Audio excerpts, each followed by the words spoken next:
Relentless small changes are quietly ruining people's lives.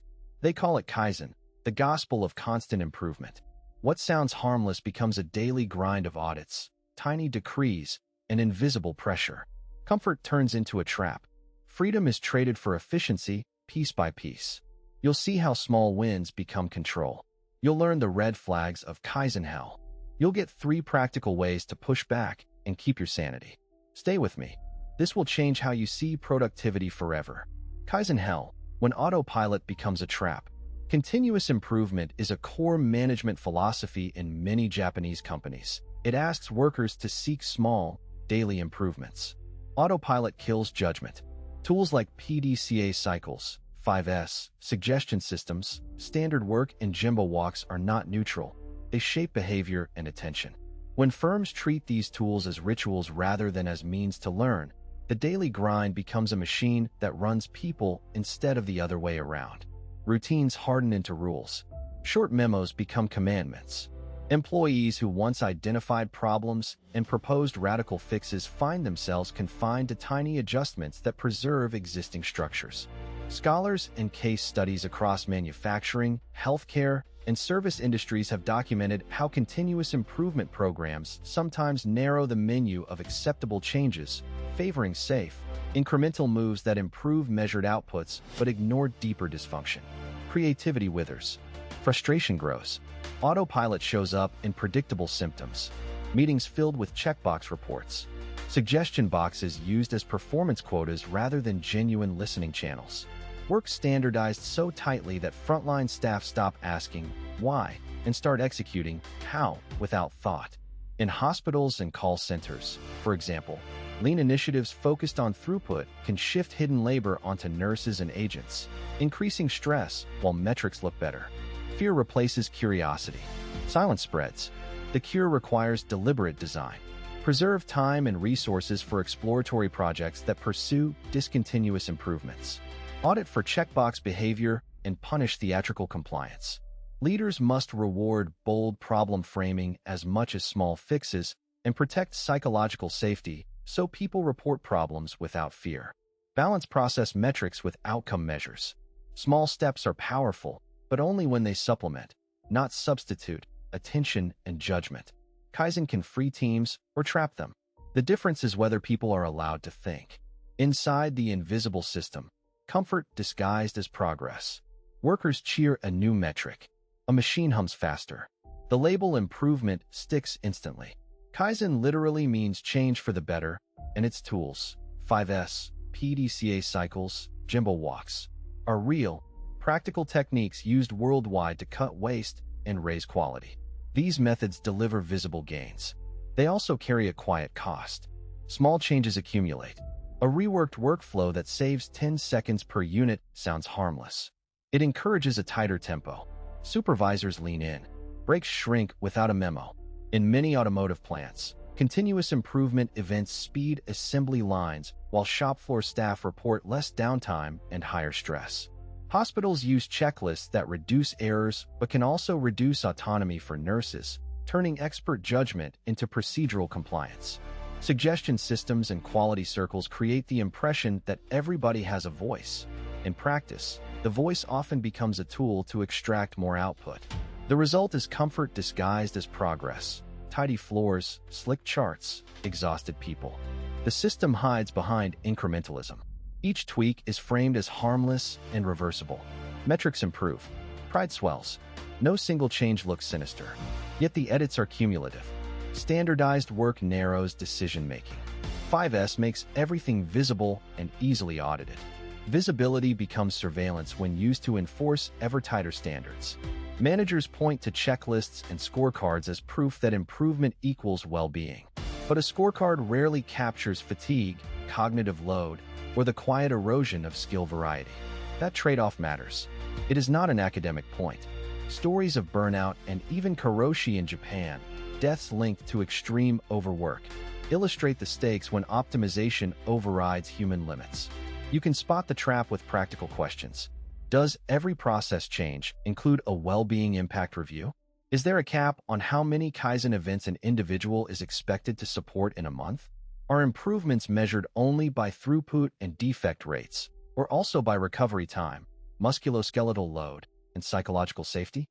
Real examples from lean implementations show success when firms pair efficiency targets with mandatory rest, rotation, and independent ergonomics audits. Union representation or worker councils that hold veto power over process changes shift incentives. Anonymous reporting channels and third-party health audits prevent tidy metrics from masking harm. Actions must be concrete. Require a no-net burden test for any proposed change. Track cumulative change load on teams, not just per event gains. Build Slack into schedules and protect it as a business asset. Make a well-being metric as visible as OEE or cycle time. Train managers to treat standard work as a living document that can expand, not only tighten. Incentivize suggestions that reduce cognitive load and restore breaks, not only those that shave seconds. When progress stops improving people, it is not progress at all. The disguise is subtle, but the consequences are real. Unmask it.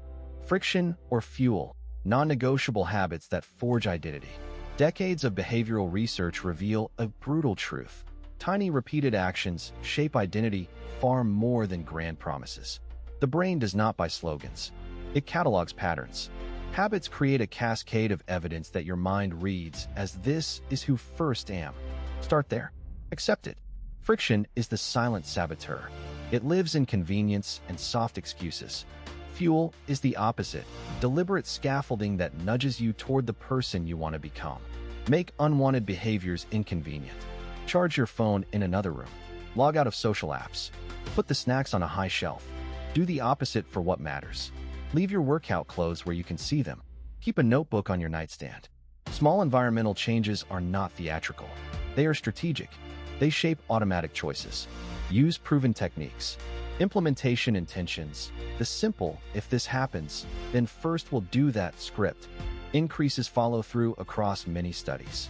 Habit stacking anchors new actions to existing routines. After first brush my teeth, first we'll write one sentence. Keystone habits generate spillover effects. Consistent sleep, for example, stabilizes mood, cognition, and decision-making, making other habits easier to hold. Commitment devices work too. Public promises and financial stakes change incentives. Put your reputation on the line with someone you respect. It hurts to fail publicly. That pain is useful. Identity builds from evidence, not inspiration. Behave like the person you want to be by setting non-negotiable micro-rules. No negotiation at the start. No ifs. Choose a single, tiny action that screams your identity. Then reduce friction for that action and increase friction for the opposite. Track only what reinforces identity.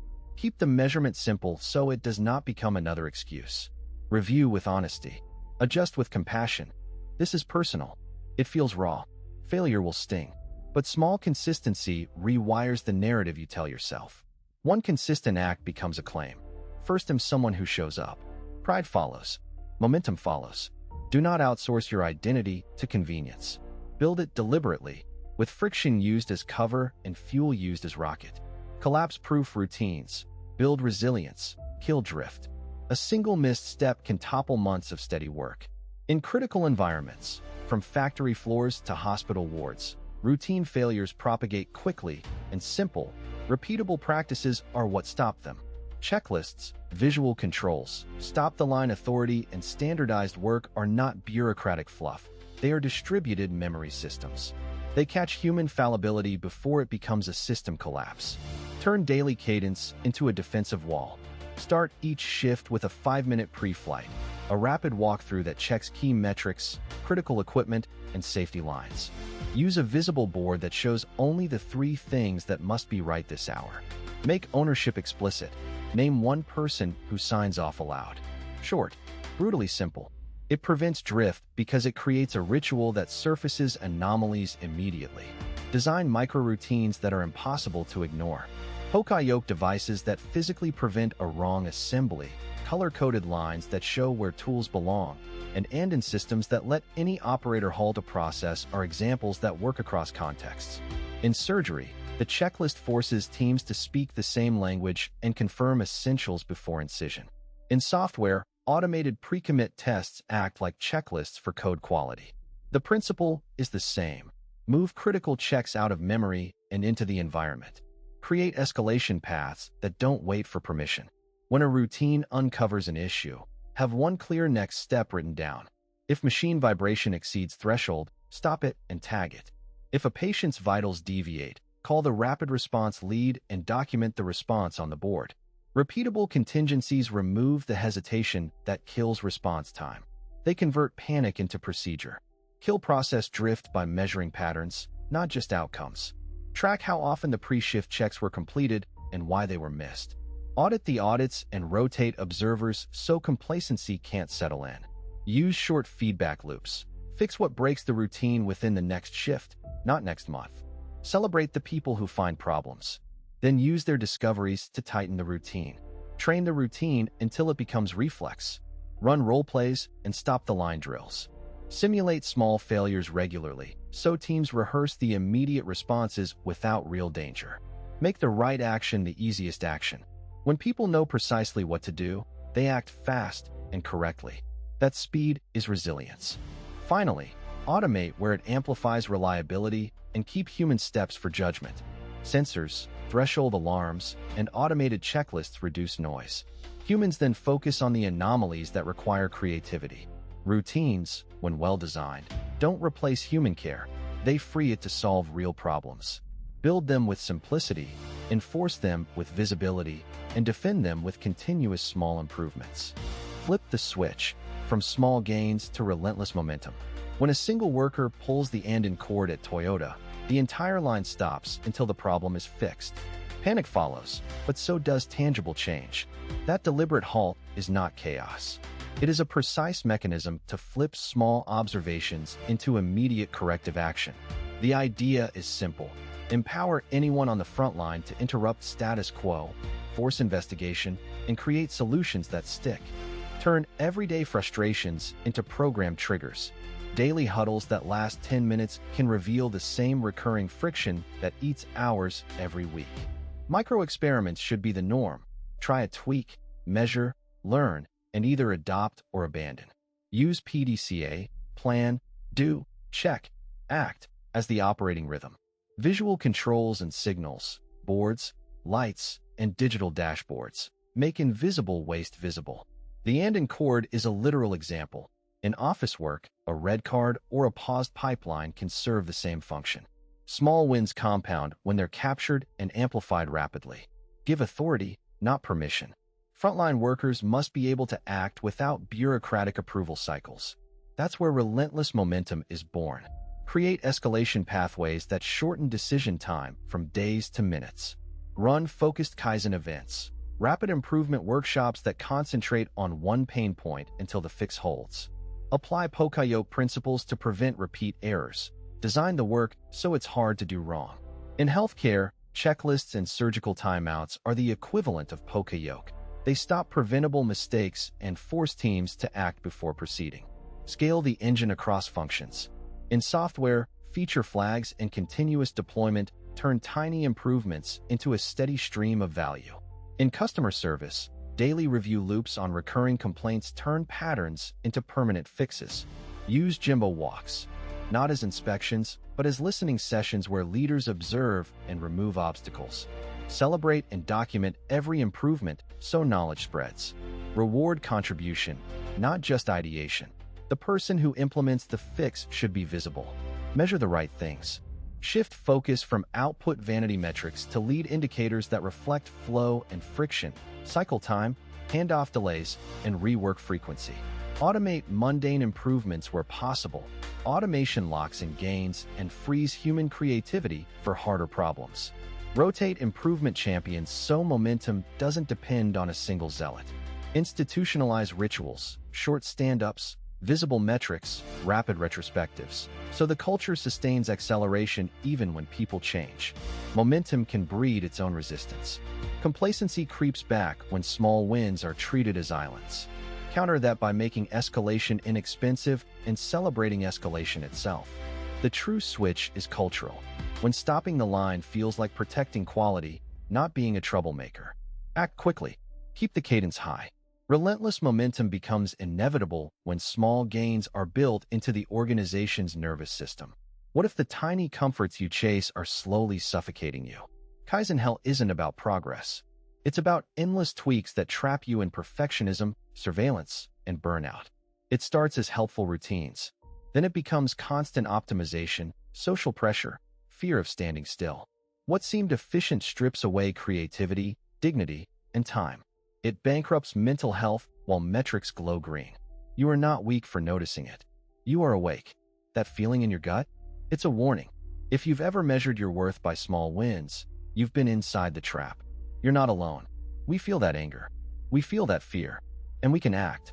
If this resonated, subscribe and ring the bell. Tell us your experience in the comments. Share this with someone stuck believing comfort equals safety. Next week, we'll break down practical escapes, how to set boundaries, reclaim projects for meaning, and hear from people who walked out of Kaizen hell.